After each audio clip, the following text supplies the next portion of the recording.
As she cries and approaches him, Anri intervenes, stating Mako is occupied with planning the field trip.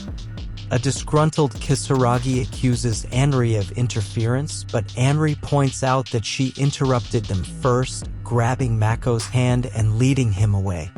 Mako, glancing back at Kisaragi, doesn't notice Anri blushing. Anri playfully suggests holding hands again, but Mako declines, teasing that it would make her blush. Anri challenges him, making a fist, and encourages him to say it again. Flashback to Shizuka's middle school graduation, where Mako politely rebuffs her attempts to converse. In the present, Shizuka recounts the encounter with Mako and Anri to Haruka and Sato. Sato gives due credit to Anri, acknowledging her attractiveness and expressing envy for her smooth skin. The trio engages in a discussion about Anri's character, delving into the bad rumors surrounding her. While Sato only knows about Anri being labeled a delinquent, she points out that Anri is often alone in the classroom. They are aware of her friendship with Mako. Harakuru recalls Kisaragi's quest to find Mako, initially not taking her seriously. Shizuka shares a rumor about Kisaragi being friends with Mako in the past, which doesn't surprise them. Haruka notes Kisaragi's popularity with boys despite her plain appearance. She mentions another girl, Nanako, deeming them irrelevant to the conversation. Haruka boasts that Mako was unusually kind that morning, and Machi, Shizuka, and Saito are puzzled by her statement. Haruka explains that Mako appeared less guarded and scary, speculating that Anri might be the cause.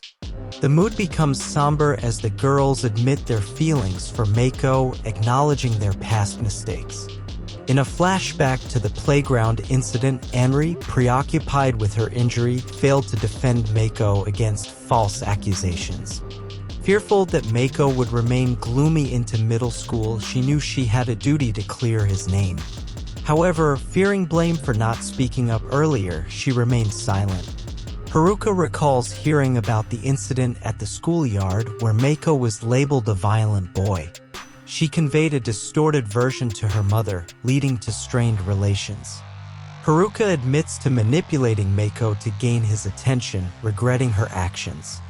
Sato shares her mistake, believing the rumor that Mako attacked her.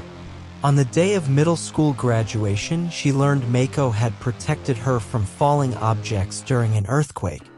Enjoying newfound popularity, she neglected to seek Mako's side of the story. Haruka acknowledges rejecting others' confessions due to her feelings for Mako. Learning the truth about the library incident rekindled her feelings, but Mako never reciprocated during graduation. All three girls regret their past actions and consider ways to earn Mako's forgiveness. They recognize the futility of direct apologies and decide to support Anri, who has found a place in Mako's heart from a distance. The three are in agreement. They decide to support the developing connection between Mako and Anri.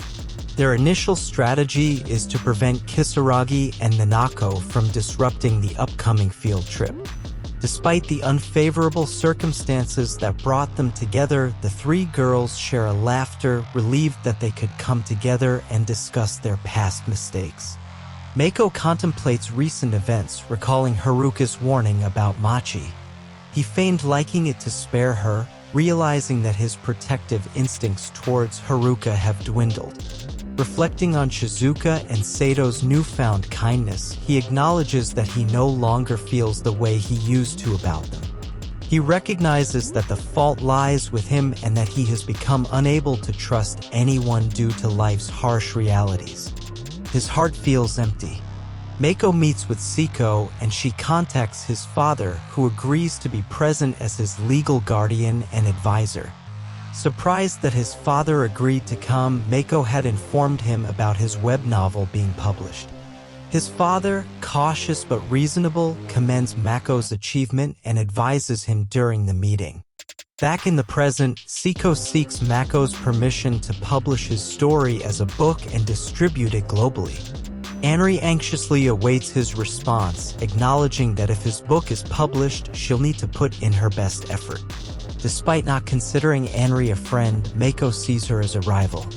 He agrees to have his book published, even though it might trouble his parents, and requests them to turn it into a book.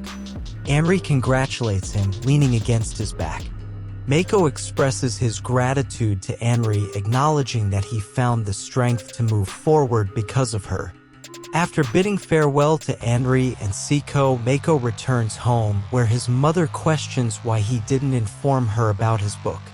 He reassures her that he won't cause trouble and promises not to ask for anything more. As Mako discusses the publishing matter with his mother, he reveals that past experiences led him to believe she would ruin the negotiations. He confronts her about the playground incident and past mistrust, explaining that it scarred his heart, making it difficult for him to trust others. Realizing he has said too much, he apologizes and vows to leave if he causes trouble again. Mako's stepmother breaks down in tears. Haruka intervenes, suggesting that Mako live with their grandparents to give him space. Despite her opposition, Haruka persuades their mother to allow Mako the freedom he needs. Mako, touched by Haruka's support, pats her on the head for the first time in years. The next morning, Mako encounters Anri on the way to school, noticing her curious choice of wearing glasses. Anri, alluding to a significant event the previous night, suggests he go ahead.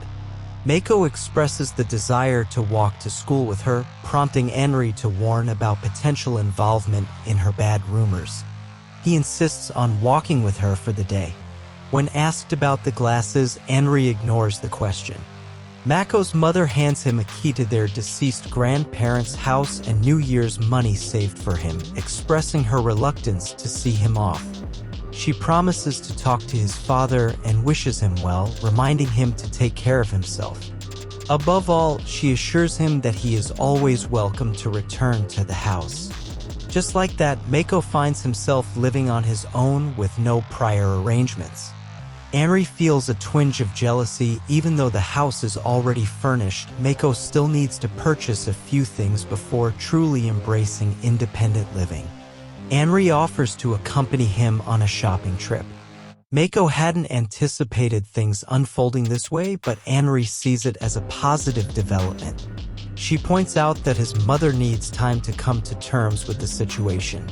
Suddenly, Anri halts in her tracks, realizing that this means he won't visit the food court anymore. Mako comes to the same realization. He used to frequent the food court as a way to avoid going home. Instead of dismissing the idea entirely, Mako assures Anri that she's free to visit his place anytime. While he might still occasionally go to the food court, he doesn't want to cease their conversations there. Anri feels a bit embarrassed about the prospect of going to a boy's house, especially since they aren't friends. She questions if she would be a bother, and he insists that she is welcome. At school, Mako and Anri sense the attention from others, and Mako attributes it to her glasses. Anri teases him, suggesting it might be due to the silly smile on his face. When Sato arrives and sees Mako and Anri talking, she smiles. Suddenly, a girl named Mizuki approaches Mako and engages in conversation. She believes Mako and Anri make a great couple and expresses relief that she didn't confess. Anri playfully intervenes, putting Mizuki in a chokehold and questioning why she assumes they are a couple. Mizuki mentions overhearing Mako inviting Anri to his house. Sato intervenes and takes Mizuki away, but the encounter dampens Anri's mood. She redirects their focus to planning what to buy for Mako's house, and Mako suggests getting a cup for her. Despite being emotionally reserved, Mako shows thoughtfulness. Mako and Anri go to the local shopping mall, acquiring all they need except a new cup. Anri believes his grandparents' house would have spare tableware. They emphasize their relationship as focused on writing books, not friendship. Anri hurries Mako so they can leave, but Mako stops at the restroom. In his absence, Anri reads the new chapter of Mako's web novel on her phone. Suddenly, her old schoolmates appear, sarcastically asking if she's waiting for a friend. Unable to respond, Henry clutches her shopping bag, hoping they stop.